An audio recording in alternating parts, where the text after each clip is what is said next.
Elon Musk, who this morning tweeted, Kimmel is an insufferable nonsense propaganda puppet, which at least my children like me, you know, it's... I have to take issue with that. The guy who paid people $1 million a day to vote for Donald Trump is calling me a propaganda puppet. It has washed over us. Elon Musk, he buys Twitter, and then he uses it almost exclusively to be a propaganda machine, and we've accepted it.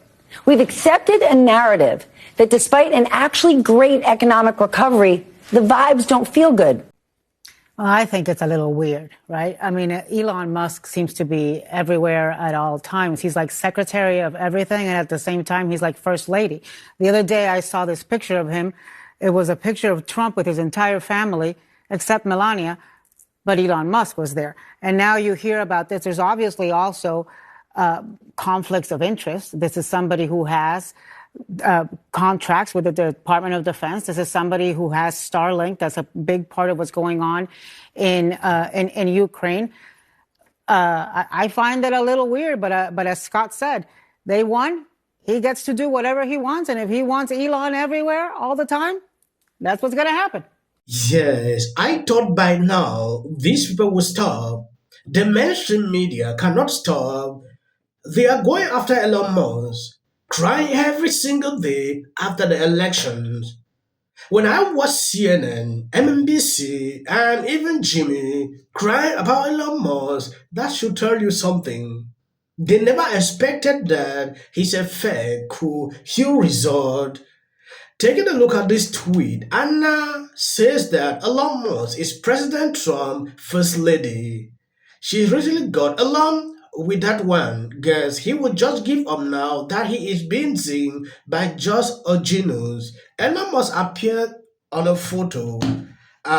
This picture is making these people to freak out like never before.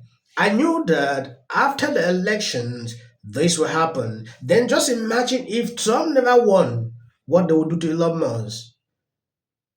Just imagine that, a scenario like that.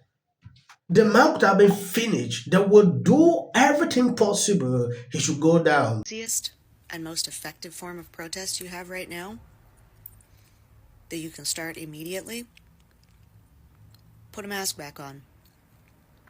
Stop letting them observe your face and have the side benefit of better health and protecting the rest of us in the world. Put a mask back on. Fuck this government. We should just start leaving our dirty tampons everywhere. Because if men want so much control over us, they can deal with our dirty tampons. Clean it up. No, but genuinely, I was trying to think, like, what revenge sounds the most satisfying right now? And I kind of just want to fling dirty tampons at men's cars, their trucks. Ooh.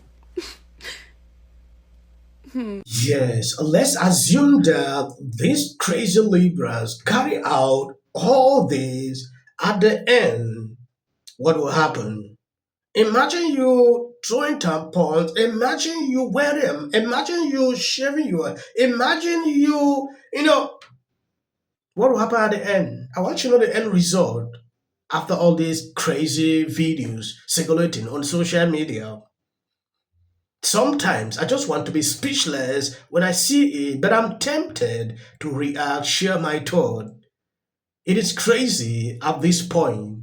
Every day I'll be showing you all this. I will never give up to show you how Libra tears can stop. I can totally relate. I was open-minded. I was never a feminist, but I certainly was listening on where women were in America. And then your absolute insanity radicalized me the other way, to stand up against you, to fight you with everything I have, because you're destructive and you're deeply, deeply wrong. And my standing up for female empowerment, which I've done my entire life, does not require me to shit all over American men. I'm sorry. But this is why I never called myself a feminist to begin with, because I knew what you leftists thought of feminism. It meant abortion and crapping on men. And most of us women over on the side of the normies don't want that. We love our husband. We love our boys. our sons, our dads, our brothers, our male friends and colleagues. And we are not ready to consider this a zero-sum game where we must advance at their expense. Until you get that through your thick fucking head, you'll keep losing. What if we had a Black Project 2025? Hear me out. I know it sounds crazy, but this is my vision. What if all of us were to get into a group? Okay, I'm talking doctors, lawyers, engineers. There's so many of us that are so talented, and we were to work together with our own Black agenda for 2025. I'm talking opening up Black-owned grocery stores in certain cities, Black-owned banks, so that way we can actually get our home loans and do what we need to do, our own doctor's offices, our own law practices, and we really were to just congregate and push towards our goals and our outcomes, right? And so this is how I envision it going. We can all get into this group. We can all donate what we have to donate on a monthly basis. And then basically we can have a CEO, we can have a CMO, and we can have a CFO that's in charge of leading the groups with the initiatives, right? We could have bi-weekly, monthly calls in regards to where we stand with our goals. So, okay, guys, we want a Black-owned grocery store in Los Angeles built and developed, August 2025. This is where we stand. This is how much we have funded. I really wish these people realize that nobody cares about these talks on Project 2025. They were singing like a song every day into my ears. I want to tweet everywhere. I was saying Project 2025. And this one is getting up here struggling to segregate people by bringing in these crazy ideas. Just within the space of 4 days, I've seen all kinds of demonstration. This one want to do this one want to do, they are just confused, but I just believe that they will be okay. There is a certain period where they will calm down. All this will stop. They are still in tears. I understand the pain of losing, especially putting all your mind, thinking that your candidate is the best. That is a repercussion. Don't really put your mind into politics. If you do that, you will be running the street like this. Crazy, right? If you love what I'm doing here, please share the video out and always thumbs up. It makes the video to be recommended. Another reason why Kamala lost, Barack and Michelle Obama. Barack and Michelle Obama, you're not who you think you are. Yes, this is the 10th day Libras are losing it on social media. I thought by now this would calm down. It is not stopping. They are pointing fingers here and there. Someone saying, oh, it is Biden who caused her to lose. Oh, some says Michelle Obama. Another reason why Kamala lost, Barack and Michelle Obama.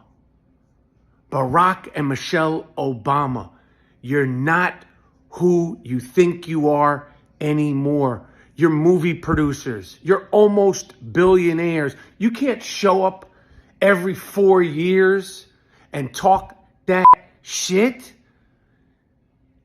What have you done for me lately? Dun, dun, dun, dun, dun. Ooh, who are you guys? You're celebrities. You're celebrities now, big-time political celebrities. Barack, Michelle Obama. You can't show up every few years and start telling people what they should do and who they should vote for. Who the f*** is you? You might be right, because a lot of people are talking like this. They are tired of Barack Obama showing up saying the same thing. Michelle Obama doing the same thing. At this point, Democrats are confused. They don't even know who to blame. When Biden refused to step aside. Not only is Twitter not a real place, but it's become a toxic cesspool filled with nothing, not about right, it's not about conservative, it's just filled with misinformation, disinformation, and conspiracy theories. So I would rather not have the left replicate that. And this is perfect for the movie you're going to do. Could do worse under a Trump administration. But the only people that are going to do well are the millionaires and the billionaires. And finally, we talk a lot about these different demographics and these assumptions of where they're going to go. Latinos in Texas, a district that's 97% Latino, went 75 percentage points for Donald Trump. Why? Misogyny. It's on the border. The border crisis is on their doorstep. And they were begging people to care about it for years. We need to take some lessons. That's what that was. The lessons are not misogyny. Who's there? This is not stopping anytime soon. The blame game continue. I saw an interview today Nancy Pelosi had with the New York Times. blaming Biden for everything. Biden did not give Kamala enough time to campaign. Him delaying to hand over is a major problem. That is according to Nancy Pelosi. If you want to go out there and do it, it is your own body. Nobody owns that. So it is crazy. But you think if you want to that all of these people who believe that their lives are, that bread is too high and eggs are too high, that they voted for a convicted felon. I'm not defending it, but I think there are tons of people that don't pay attention to, and I'm not defending.